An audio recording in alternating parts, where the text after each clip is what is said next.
Grüß Gott. Sie haben uns einen Christus am Kreuz mitgebracht.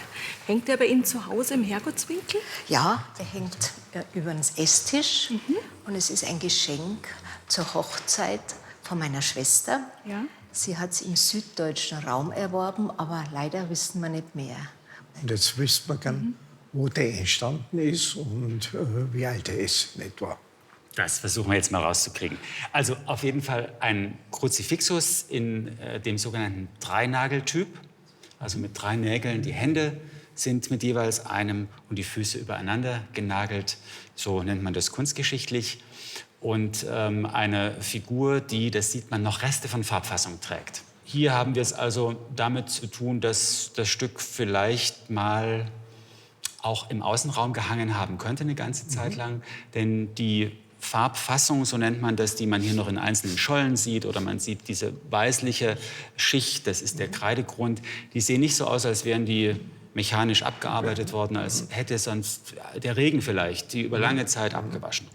Das ist nicht ungewöhnlich, denn solche Dinge haben auch gerne an Häusern gehangen, an Scheunen. Sie waren sozusagen der Schutz auch für das Haus, denn der Kruzifixus ist ja das christliche Zeichen schlechthin. Auch das, wenn man sich selber bekreuzigt, wenn irgendwo der Kruzifixus ist, hat es immer auch eine Schutzfunktion gehabt. Also insofern eine ganz andere Verwendung als bei Ihnen jetzt im Esszimmer, aber das macht so ein Stück ja auch ganz besonders interessant.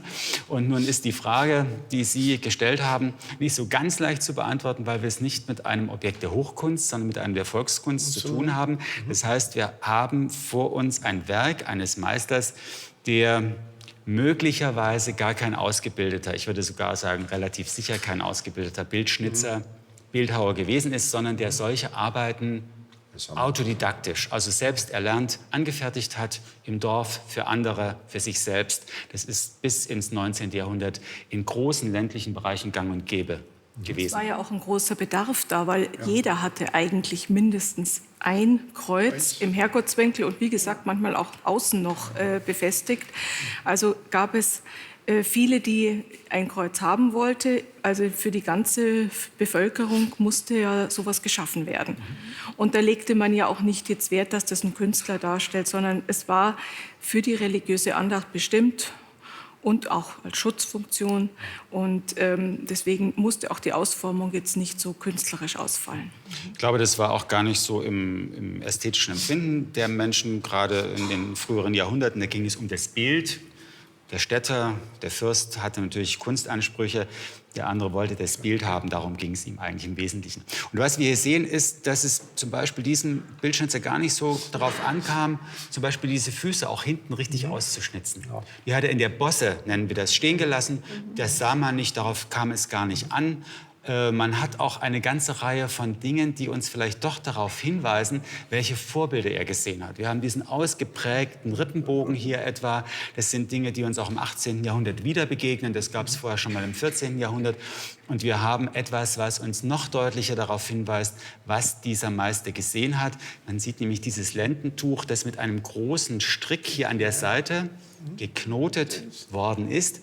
Und der Schenkel geht durch. Es wird also ein kleines Stück freigelassen. Und das ist etwas, was Sie heute vielleicht als Modeerscheinung bezeichnen könnten. Das kommt in der hohen Kunst so etwa zwischen 1720, 1730 vor und verschwindet gegen 1760, 70 wieder.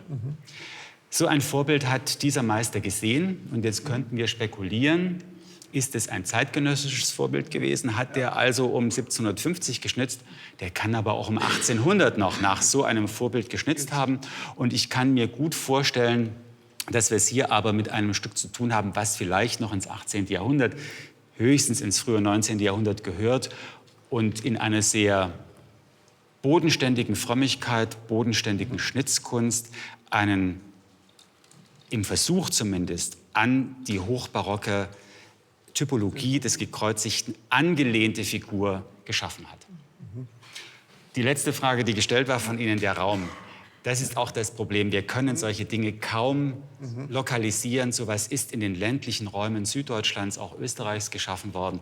Also man kommt hier in den großen Bereich zwischen Oberpfalz, Niederbayern, Donaugebiet, auch im Oberösterreichischen bis nach Oberbayern. Dort kann das Stück herkommen.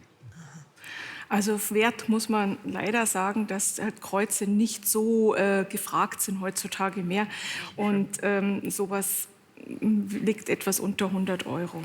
Oh, Aber nichtsdestotrotz, ich finde, das ist ja auch ein Zeichen der religiösen Andacht und als sollte man es auch betrachten. so lassen wir es Und auch. Erinnerung an Ihre Hochzeit. Wenn das kein Grund ist, das Stück aufzubewahren, sowieso. kenne ich Aber keinen. 50 Jahre. Vielen Dank. Dankeschön. Bitte.